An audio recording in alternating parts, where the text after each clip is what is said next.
There's a moment in every great warship's life when the right thing for her crew, her legacy, and her service is to go.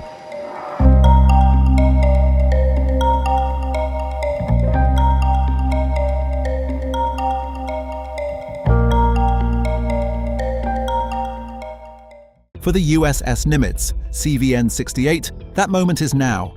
As one retired US Navy admiral told me just yesterday, USS Nimitz is well past her prime now. She might be a nuclear-powered aircraft carrier, but the miles on her hull are starting to show. Time to let her go. The Navy's oldest active aircraft carrier, the lead ship of the class that has defined American power projection for half a century, is currently in the middle of her final deployment, transiting around Cape Horn on her way from her old home port at Naval Base Kitsap Bremerton to her new and final home port at Naval Station Norfolk. She's too big to fit through the Panama Canal. She is sailing the long way home, 12,400 nautical miles, roughly 2.5 months at sea, transiting through Southern Command waters, participating in the Southern Seas 2026 exercise with regional partners, and arriving in Virginia for what the Navy now says will be a 10-month wait before nuclear defueling and inactivation begin in earnest. That 10-month wait is what this article is about. It should not happen. The Nimitz has earned better. Here is the case for letting her go.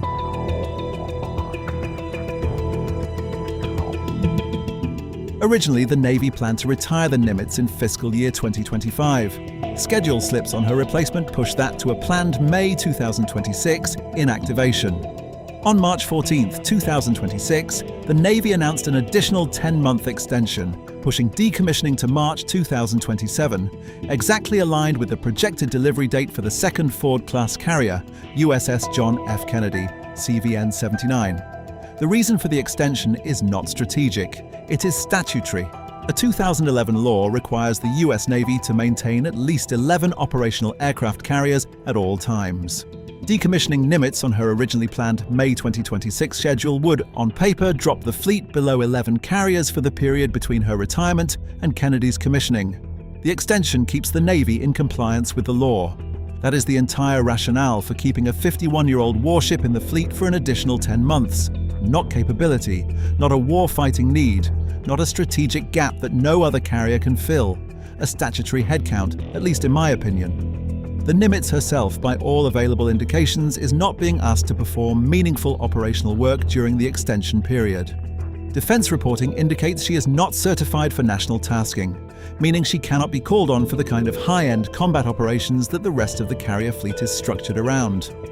Her Cape Horn transit is being framed as a deployment because it includes Southern Seas 2026 participation and partner nation port visits. But the actual operational tempo bears little resemblance to that of a frontline carrier strike group operating in the Western Pacific or the Eastern Mediterranean. What she is doing, in plain terms, is filling a hull number on a Pentagon spreadsheet.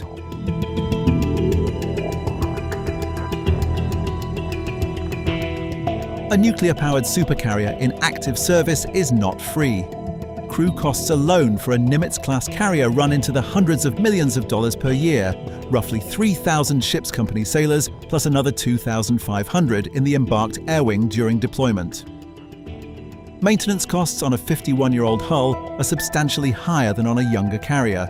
Mechanical systems that were state-of-the-art when Gerald Ford signed her commissioning papers in 1975 are now legacy systems requiring specialized parts, specialized expertise, and specialized workarounds.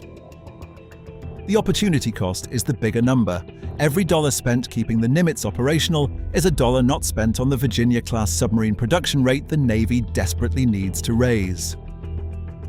Every maintenance team assigned to keep her steam plant running is a team not assigned to the Ford-class teething problems that have grounded the lead ship's full operational availability for years. Every aviator who logs hours in her air wing is logging hours on a platform that will not be in service when those hours matter. The Navy is paying real money to keep an obsolete warship at sea so it can comply with a law that was written when the strategic environment looked nothing like it looks today.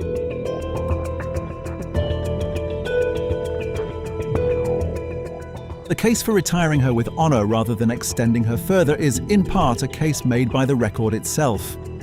Commissioned May 3, 1975, the Nimitz has served in 4 wars: Vietnam, briefly in evacuation operations; the Iran hostage crisis, Operation Eagle Claw 1980, the Gulf War, the Global War on Terror, multiple deployments to the Persian Gulf and the Indian Ocean post-2001, and continued combat support against ISIS as recently as her 2024 to 2025 deployment, during which her embarked carrier Air Wing 17 conducted strikes against ISIS targets in Somalia. That last deployment alone produced more than 8,500 aircraft sorties and approximately 17,000 flight hours. She sailed 82,000 miles. Her air wing executed combat strikes within weeks of returning to home port. By any standard, she went out the way a warship is supposed to go out, flying, fighting, and earning her keep until the very last patrol. Her midlife refueling and complex overhaul concluded in 2001. The Nimitz-class hull is rated for approximately 50 years of service. She is now beyond that nominal lifespan. Every additional month of operations is structural and mechanical territory that the original Newport News design specifications did not contemplate.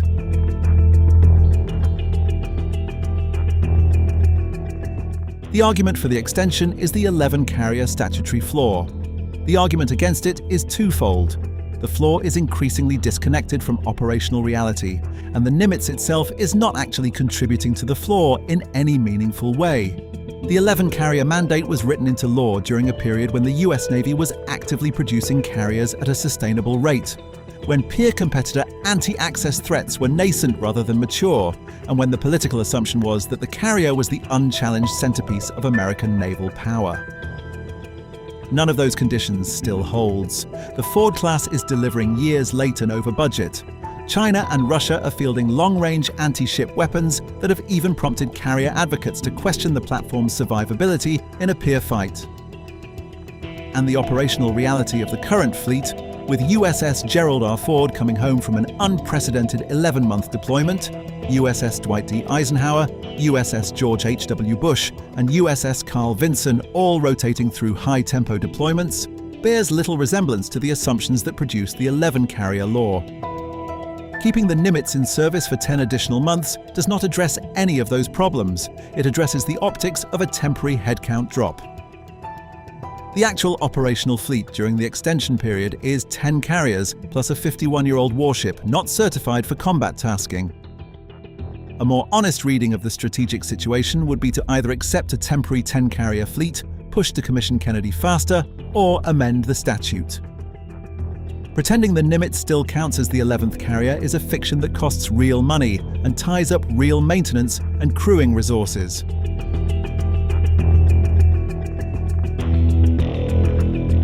When the Nimitz arrives at Norfolk, the decommissioning process will begin in earnest. Nuclear defueling at Newport News shipbuilding, removal of the reactor compartment, dismantling of combat systems and electronics, eventual recycling. The entire process for a Nimitz-class hull takes years and consumes substantial shipyard capacity. The dignified version of that process starts now, not in March 2027. Defueling preparation, crew transitions to the next generation of carriers, air wing reassignments. The Newport News inactivation work that the Navy has already begun funding through advanced planning contracts will run on its own timeline regardless of when the ship herself enters the shipyard. The Ford class will eventually replace her, however imperfectly. The USS John F. Kennedy is on track for commissioning in March 2027. The third Ford-class hull, USS Enterprise CVN-80, is under construction at Newport News. The fourth, USS Doris Miller CVN-81, follows. Whether the Ford class is the right platform for the threat environment of the 2040s is a debate worth having. But the answer to that debate is not extend the Nimitz further. The answer is to either fix the Ford-class problems, accept a temporary drop in fleet count, or build something different. The Nimitz herself is not part of either solution.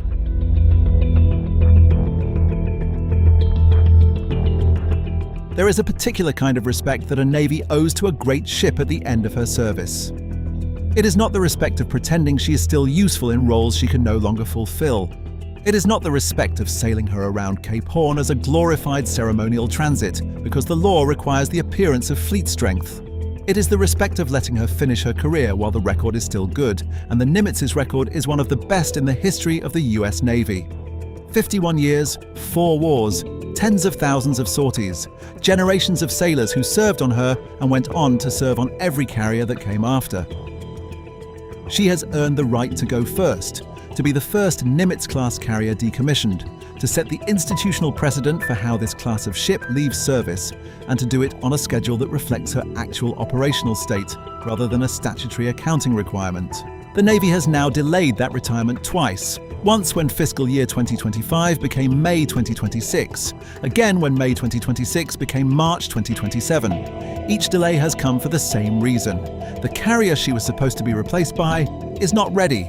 That is not a problem the Nimitz can solve. It is a problem the Navy and Congress have to solve by fixing the Ford-class production problems, by building the next generation of carriers on a schedule that actually delivers, and by being honest about what the 11-carrier fleet floor means in a strategic environment that has changed beyond recognition since the law was written.